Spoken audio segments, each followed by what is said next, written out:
Hello everyone, আসসালামু আলাইকুম। আমি আজকে শেয়ার করব কিভাবে খুব সহজেই গরুর ভুঁড়ি পরিষ্কার করা যায়। প্রথমে একদম টকবগে গরম পানিতে ভুঁড়ির অংশটুকু 15 থেকে 16 সেকেন্ড এভাবে ভিজিয়ে তারপর আলাদা পাত্রে উঠিয়ে ফেলতে হবে।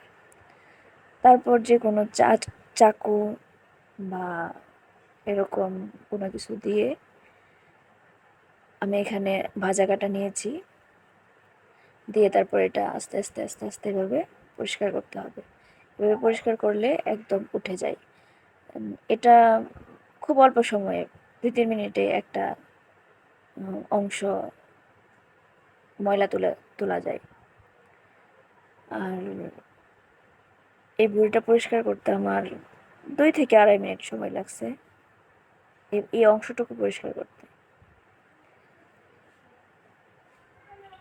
আপনারা যে কোনো কিছু ইউজ করতে পারেন। এখানে আমি একটা ভাজা কাটা নিয়েছি, ভাজা কাটা দিয়ে তারপরে এটা পরিষ্কার করছি। আপনি চাইলে হাতের নখ, চামচ বা চাকু দিয়েও পরিষ্কার করতে পারেন। আমার হাতের কাছে যা ছিল আমি তাই দিয়ে পরিষ্কার করেছি। এটা খুব সহজেই উঠে যাচ্ছে। আবার যদি এটাতে গরম পানি বেশিক্ষণ ধরে রাখা যায় তাহলে কিন্তু এগুলো উঠবে না, এই ময়লাগুলা মানে ভুঁড়িতে বসে যাবে। তাই 15-16 সেকেন্ডের বেশি এটা রাখা যাবে না। যেগুলো একটু সাইডে থাকবে ওগুলা হাতে নখ দিয়ে তুলে ফেললেই সুন্দর হয়ে যাবে। এই যে কত সুন্দর আমার ভুঁড়িটা পরিষ্কার হয়ে গিয়েছে। ধন্যবাদ সবাইকে।